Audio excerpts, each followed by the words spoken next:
Most hybrid buyers end up kicking themselves within the first 1,000 days of ownership, and it's almost never because the car actually broke down. It's because they signed a long-term loan for a machine built for a life they don't actually lead, and nobody, especially not the guy in the cheap suit at the dealership, had the guts to tell them the truth until the ink was dry. You're told all hybrids are the same green solution, but the engineering under the hood determines whether you'll love your car or loathe your morning commute. Today we are stripping away the glossy brochure nonsense and the salesman of the month talking points to look at the raw engineering of the 2026 Honda, Toyota, and Hyundai hybrids. I'm going to show you why the car that wins on a spec sheet is often a paper champion compared to what actually works in your driveway.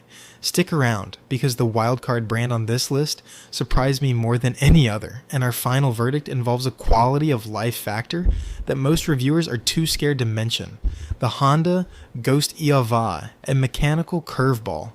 We're starting with the 2026 Honda CR-V Hybrid, the car that throws the biggest curveball in the entire segment. Most people assume a hybrid uses a gas engine to turn the wheels with a little electric help, but Honda flipped the script. This system uses 2 electric motors, and when you're crawling through gridlock or running errands, your gas engine isn't even physically connected to your tires. It's sitting there acting as an onboard generator, sipping fuel to create electricity that feeds the motors.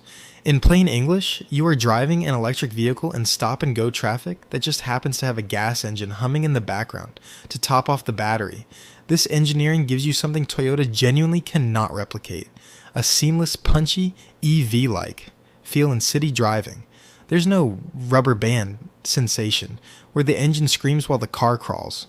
Because electric torque hits instantly, the Honda feels way more responsive, under 45 miles per hour than its 204 horsepower rating suggests.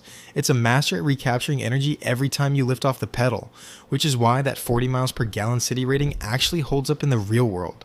However, I have to be completely straight with you about the nitty-gritty issues Honda won't put in their ads.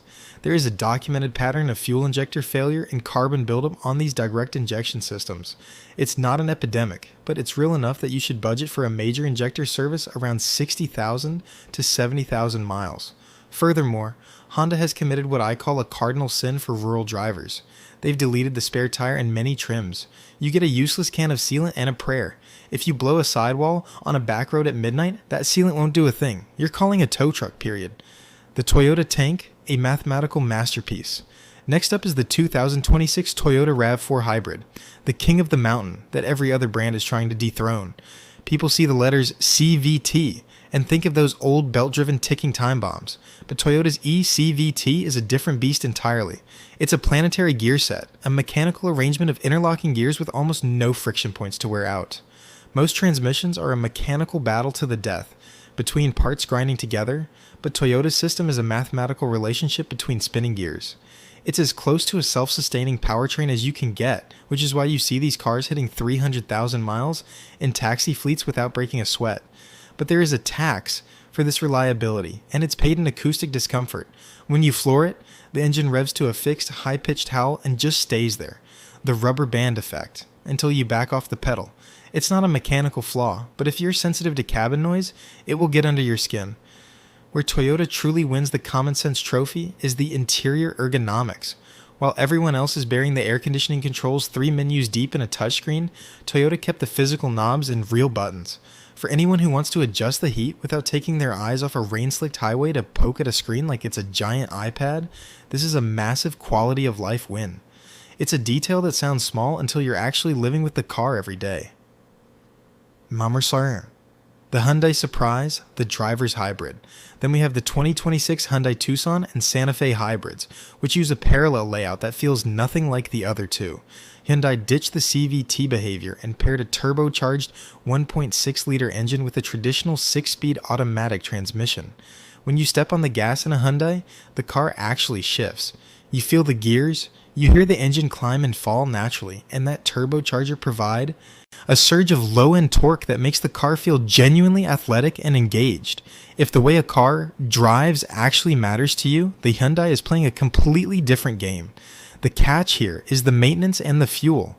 Turbochargers are high-heat components that demand clean oil. If you're lazy with oil changes, you will kill this engine. Plus, Hyundai recommends premium fuel for the best performance, which is a hidden cost that eats into your gas savings over time. However, they counter this with a 10-year, 100,000-mile powertrain warranty, a massive safety net that materially changes the cost of ownership math if you plan to keep the car long term. The financial reality check, the nitty-gritty. When you run the cold, hard cash numbers, the math gets interesting. Depreciation. The RAV4 wins the wallet battle by a landslide, holding 5 to 8% more value than the Honda at the 3-year mark. Over 5 years, that's thousands of dollars of real money coming straight out of your pocket when you go to trade it in. Battery costs. Regardless of the brand, you need to be ready for a $3,000 to $5,000 battery replacement bill. Once you cross that 100,000 to 150,000 mile threshold, Toyota has the best long-term data for batteries surviving past 200,000 miles, whereas Hyundai's system is still writing its history. Utility. If you have carpool duty, the Hyundai Santa Fe offers a 3-row, 7-seat tool that the RAV4 and CR-V simply cannot match.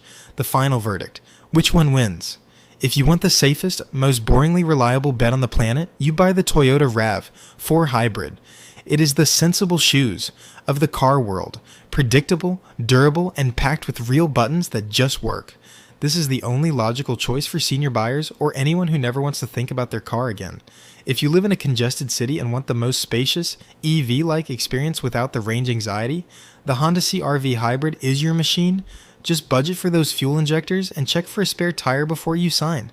But if you want a car that actually has a soul, shifts gears, and comes with a sleep better at night warranty to protect you from the complexity of a turbo, you go to the Hyundai dealer.